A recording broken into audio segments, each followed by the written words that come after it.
嗱，副局長呢個政策咧，我覺得係可以話係近年咧最失敗嘅政策之一。咁我咁講咧就唔係批評在座嘅官員，因為2020年喺 panel 同埋財委會為咗推呢個政策強詞奪理嗰啲官員咧都換晒人啦。咁啊前朝嘅嘢咧，我唔想你哋喺度硬食。我記得當時我話咧就係呢個計劃邏輯上唔通，執行好困難嘅，就因為我哋立法會好難監察。咁啊，你孭住個金庫周圍話俾人聽買嘢，咁你想啲人點開價咧？咁你用公帑去買，又冇得逐個物業翻嚟報告，咁咪議會都冇得監察啦。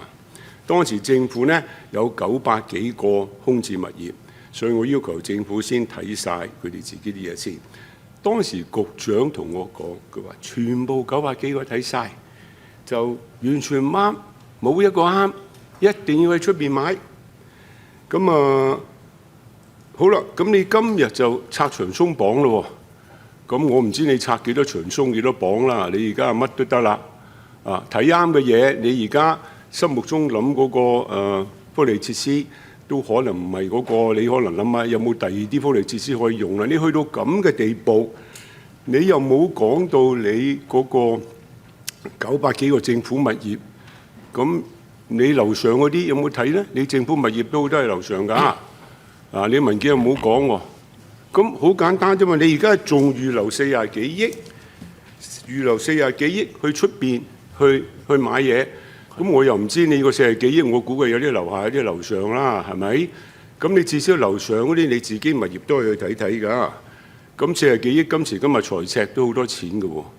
咁你可唔可以即係 hold 住先？啲40幾億唔好使，我啲錢俾咗你啦。我想你 hold 住先唔好使。你可唔可以睇翻你個900幾個？基於你今日拆牆鬆綁，好多嘢都唔係以前咁樣執得咁正嘅話，到底可唔可以有啲嘢用咗減少你呢40幾億咧？唔該。好，局長。主席，應該我請產業署署長幫手去講講嗰個一啲空置物業嘅現在嘅狀態。但我想重申一點咧，我哋政府內部咧，我哋如果係有空置嘅物業而係喺政府部門內係有互相傳閱，我哋知道有呢個嘅可以使用咧，我哋社署或者勞福局咧，一定係盡量一定係盡力咧，去將佢留翻俾我哋做社福用途。咁當然而家喺呢個世代有唔止社福用途會用嗰啲空置物業，包括可能係過渡性房屋啊，或者啲唔同嘅物業佢都有咁嘅需要，咁但係咧但我哋一有係合適，我哋一定去舉手去要咗先。所以咧所以呢個我哋係唔係話我哋有900幾個就會啱我哋做社福用途，因為我哋好多嘅物業咧，尤其是我哋要買呢啲嘅物業咧，我哋係需要一定嘅大細嘅。我哋係例如我哋冇嗰個大細咧，我哋冇辦法做到嗰個規模效應。例如一個嘅幼兒中心，我哋冇可能得照顧10個小朋友，咁我哋可能係照顧緊可能大概100個小朋友咧，咁佢要嘅唔係幾百尺，可能講幾千尺，並且係個位置比較合適嘅一啲嘅面積。5年前我問當時局長嗰900幾個政府物業，佢一句説話睇過晒，冇嘢啱。今日我都好難再信你哋，咁你可唔可以嗰900個物業，你俾個報告俾我，每個物業到底咩地方令到你完全唔可以用呢？主席，我請產業署署長幫手去補充。好，請產業署署長。多謝主席。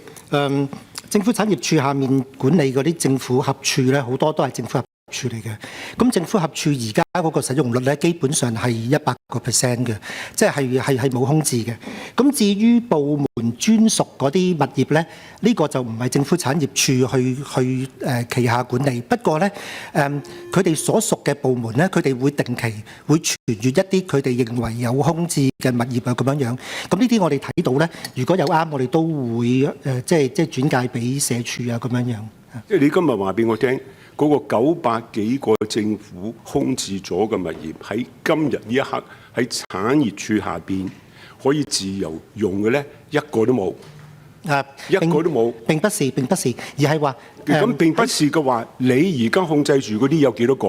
我而家控制住嘅有46個。好，呢46個，你可唔可以整個清單俾我？點解呢46個一個都唔可以用嚟做呢啲嘢？因為嗰啲政府合署主要咧就係作為政府嘅辦公室，咁其實政府嘅辦公室嘅需求係好大嘅，咁亦正因為政府辦公室都供不應求咧，咁所以我哋知道咧有啲政府辦公室都係要租出面嘅地方，咁所以喺46個政府合署裏面咧，的而且確包括咗而家灣仔即係大家所講3支香咧，其實而家嘅嗰個使用率都係好高。咁呢個40幾個幾時會用晒啊？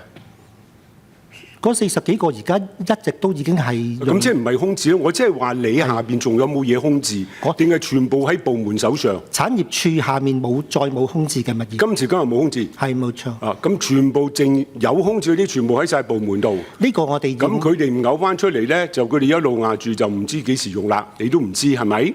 所以你要出邊買。呢個我哋都要去同其他部門。你不如問清楚先啦，再翻嚟啦。40幾億都係錢嚟噶嘛。